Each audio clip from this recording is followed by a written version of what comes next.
Crypto industry में एक और major news, world's biggest crypto exchange पर यूएस फेडरल अथॉरिटीज ने मल्टीपल चार्जेस लगाए हैं, जिसके चलते बाइनेंस के फाउंडर और सीईओ सीजी ने भी रिजाइन कर दिया है। ये इवेंट काफी बड़ा है और हो सकता है कि ये क्रिप्टो इंडस्ट्री पर भी सिग्निफिकेंट इम्पैक्ट डाले। तो आज की इस वीडियो में जानेंगे इस न्यूज से रिलेटेड सारी हाइलाइट्स ताकि आप अवेयर हो सकें। 2017 में शुरू हुआ बाइनेंस अभी तक का सबसे बड़ा क्रिप्टो एक्सचेंज है और ये स्पॉट ट्रेडिंग में 60% मार्केट शेयर रखता है। लेकिन जून से यूएस रेगुलेटर्स का प्रेशर आया और मार्केट शेयर 40% तक गिर चुका है। हमने देखा ही था कैसे यूएस रेगुलेटर्स इस ईयर के स्टार्टिंग से ही बाइनेंस और सीजी पर प्रेशर बनाते आ रहे हैं, इनफैक्ट बाकी की क्रिप्टो कंपनीज पर भी। अभी रिसेंट में यूएस रेगुलेटर्स ने बाइनेंस और सीजी पर मल्टीपल चार्जेस फाइल किए, जिसमें money laundering, sanctions violations, terrorist financing और भी दूसरे सीरियस चार्जेस लगाए हैं। अब इन सारे चार्जेस को एक्सेप्ट करते हुए बाइनेंस और सीजी ने गिल्टी प्लीड किया है, जिसके चलते यूएस अथॉरिटीज और बाइनेंस के बीच एक डील हुई, जिसके अकॉर्डिंग बाइनेंस को ये सारे क्रिमिनल चार्जेस रिजॉल्व करने के लिए यूएस अथॉरिटीज को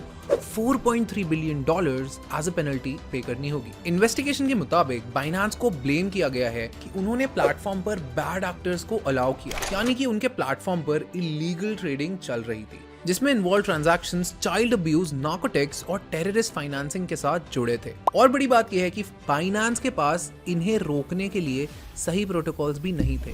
ना तो वो इन ट्रांजैक्शंस को मनी लॉन्ड्रिंग रिस्क के लिए फ्लैग कर सकता, ना ही रिपोर्ट कर सका। अब आते हैं सीजी के सेंटेंसिंग और डील के इम्पैक्ट पर। सीजी पर लगे एलिगेशंस के चलते उन्हें मैक्सिमम 10 साल की जेल हो सकती है, लेकिन एक्सपर्ट का कहना है कि एक्चुअल सेंटेंस कम होगा और साथ ही साथ सीजी को $50 मिलियन क्रिमिनल फाइन और $150 मिलियन सिविल पेनल्टी भी पे करनी होगी। एनालिस्ट मानते हैं कि ये सेटलमेंट बाइनेंस के लिए पार्शियल विक्ट्री है। प्रेजेंट टाइम अवॉइड करना, सीजी के लिए और एक्सचेंज को ऑपरेशन चलाने का मौका मिलना, ये एक पॉजिटिव आउटकम ही है। हालांकि अब सीजी बाइनेंस के बिजनेस में पार्ट नहीं ले पाएंगे, लेकिन वो अभी भी बाइनेंस के मेजॉरिटी स्टेक होल्डर रहेंगे। बाइनेंस के अभी न्यू सीईओ रिचर्ड टेंग है। अब सवाल बनता है कि क्रिप्टो कम्युनिटी का इस न्यूज पर रिएक्शन कैसा रहा। तो बाइनेंस ने ये खुद कहा कि we made misguided decisions along the way, यानी कि उन्होंने गलत डिसीजन लिए जिसके कारण ये सब हो रहा है। लेकिन इन सब के बाद भी हैरानी वाली बात यह है कि मार्केट का रिस्पॉन्स इनिशियल में म्यूटेड था और बिटकॉइन में सिर्फ 1% डिप हुआ। अब अगर आप ये सोच रहे हैं कि आपके फंड्स बाइनेंस पर सेफ हैं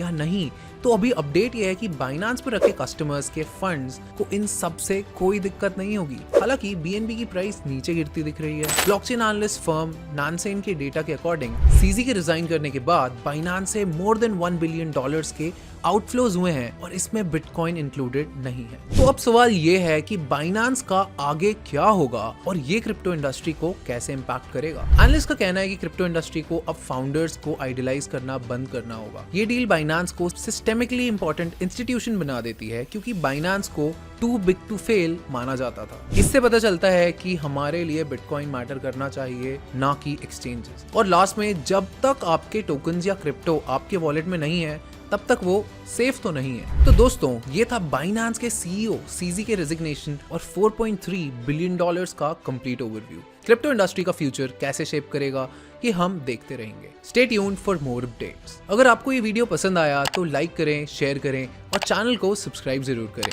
हम मिलेंगे अगले वीडियो में, तब तक के लिए thank you and bye bye.